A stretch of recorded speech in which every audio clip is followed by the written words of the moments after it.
We're in the Basilica of St. Mark in Venice, and it's called St. Mark because it holds the body, the relic of St. Mark. A couple of Venetian merchants stole the body of St. Mark from Alexandria in 829, and when his body was brought back, this was obviously an incredibly important relic, and the construction on the church began soon after that. Now think about this. St. Mark was one of the evangelists, one of the authors of the New Testament. It doesn't get more important than this.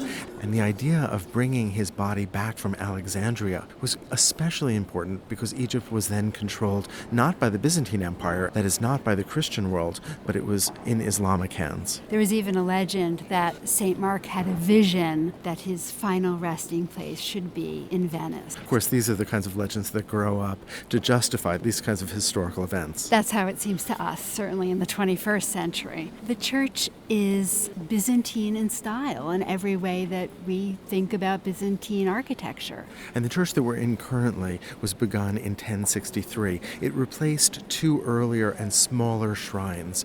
This does refer to the Byzantine in very direct ways. The Venetians wanted their art, their architecture to recall not only the Byzantine, the Eastern traditions, but specifically the traditions of Constantinople. And so this church was based on the Church of the Holy Apostles in Constantinople, a church that no longer exists. And like the Church of the Holy Apostles, St. Mark's is essentially a Greek cross, a cross with equal arms, with domes over each arm and another dome over the crossing. And those domes recall very directly the kind of architecture that we find in Constantinople, that is a dome that has windows at its base, a kind of necklace of light that makes the dome seem to levitate upward and not to be supported. That's the idea of the whole interior, the sense of being in a golden jewel box. The walls are covered with golden mosaics, so you have this sense of what you know to be solid wall dissolving into glittering light.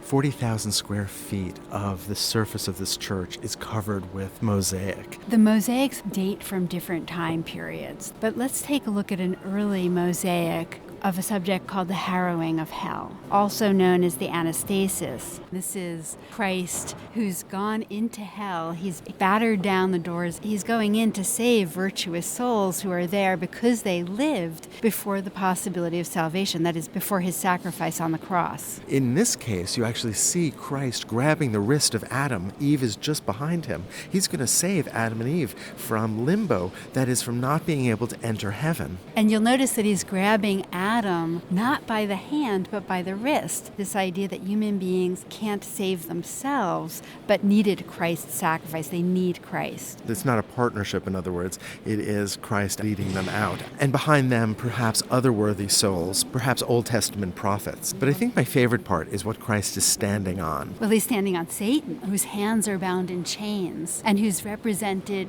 in a much darker color. And around him is the debris of Christ's entrance into hell. You can see the chains strewn about. You can see keys. You can see the doors of hell that Christ had knocked down and now forms a cross. And all of this, of course, in this typical Byzantine style, with a gold background, with forms of drapery created by lines that are more stylized than the way drapery falls on a human body. Well, look at Christ for a moment. If you follow his right arm, the arm that holds Adam's wrist, look just over the elbow, and you see a bit of drapery that is just flying up.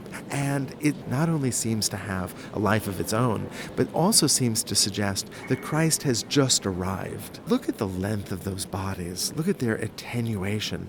This is not the proportion of ancient Greece. This is not the Renaissance. This is that moment in the mid-Byzantine style where we see the symbolic representation of the human form, not a precise rendering that is based on observation. Or look at Adam kneeling with his right knee coming to a point and then his left calf and foot extending out behind him. This is not naturalism. This is a symbolic Byzantine language that we know so well.